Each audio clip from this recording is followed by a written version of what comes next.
Assalamualaikum warahmatullahi wabarakatuh. Di sini saya Gosa Melania akan menyampaikan hasil kerja kelompok kami, yaitu mata kuliah pembiayaan KUMKM kelas Agribisnis 4A, dosen pengampu Ibu Nuni Anggraini SP MSI.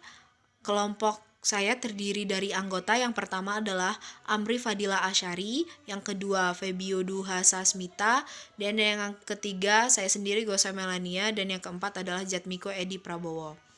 Untuk pembahasan yang pertama adalah studi kasus pembiayaan pada Bank Syariah Bank Muamalat Indonesia. Pengertian bank-bank syariah. Bank syariah adalah bank yang aktivitasnya meninggalkan masalah riba.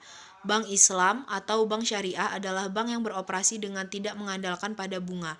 Bank Islam atau biasa disebut bank tanpa bunga adalah lembaga keuangan atau perbankan yang usaha pokoknya memberikan kredit dan jasa-jasa dalam lalu lintas, pembiayaan serta edaran uang yang pengoperasiannya disesuaikan dengan prinsip syariah Islam. Dan dalam Bank Muamalat Indonesia memiliki karakteristik bank syariah. Yang pertama adalah keadilan, yang kedua adalah kemitraan, dan yang ketiga universal. Dan selanjutnya adalah prinsip operasional. Yang pertama adalah titipan atau simpanan, yang kedua bagi hasil, dan yang ketiga jual beli, yang keempat sewa, dan yang kelima adalah jasa.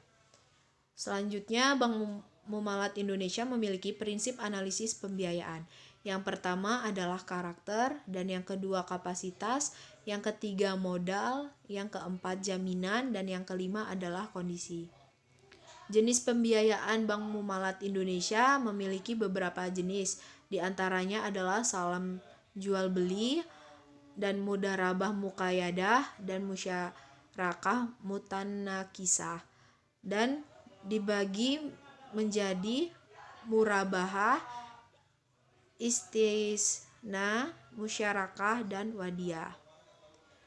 Untuk penyampaian selanjutnya akan disampaikan oleh rekan saya, yaitu Amri Fadila Asari.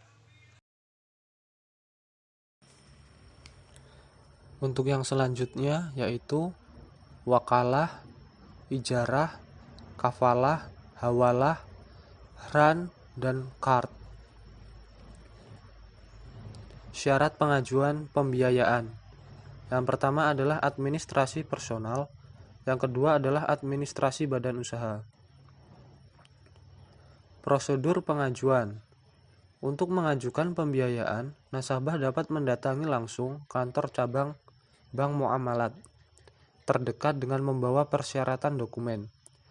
Tiba di Bank Muamalat, nasabah akan diarahkan ke staf yang mengurusi penyaluran pembiayaan modal usaha dan diminta untuk mengisi formulir pengajuan pinjaman oleh staf bank tersebut.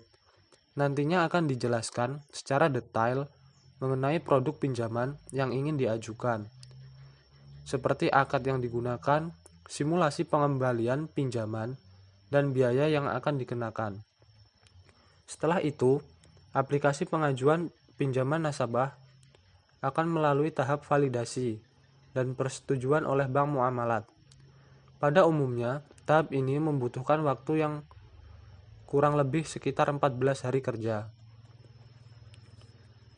Masalah pembiayaan. Yang pertama adalah adversity, yang kedua adalah mismanagement, yang ketiga adalah fraud, yang keempat adalah lemahnya aspek supervisi dan monitoring. Pencegahan dan penyelesaian pembiayaan bermasalah Bank Muamalat Indonesia. Yang pertama adalah preventif oleh pejabat bank, yang kedua adalah strategi, yang ketiga adalah pengelompokan dengan revitalisasi, yang keempat adalah melalui jaminan, yang kelima adalah melalui BAMUI, Badan Arbitrase Muamalat Indonesia, yang keenam adalah litigasi. Kesimpulan, pada pembiayaan modal kerja, Bank Muamalat memberikan pinjaman berdasarkan prinsip syariah dengan akad berbasis jual beli, murabahah maupun bagi hasil, mudharabah, dan musyarakah. Faktor penyebab terjadinya pembiayaan bermasalah mudarabah di Bank Muamalat Indonesia, yaitu adversity, mismanagement, fraud, dan lemahnya aspek supervisi dan monitoring. Pencegahan dan penyelesaian pembiayaan bermasalah Bank Muamalat Indonesia, yaitu preventif oleh pejabat bank, strategi pembiayaan bermasalah Bank Muamalat Indonesia, evaluasi ulang pembiayaan yang menyangkut 7A, pengelompokan penanganan akun, penyelesaian pembiayaan dengan revitalisasi, penyelesaian melalui jaminan, dan penyelesaian melalui BAMUI. Sekian yang dapat kami sampaikan. Apabila ada kesalahan kami mohon maaf. Wassalamualaikum warahmatullahi wabarakatuh.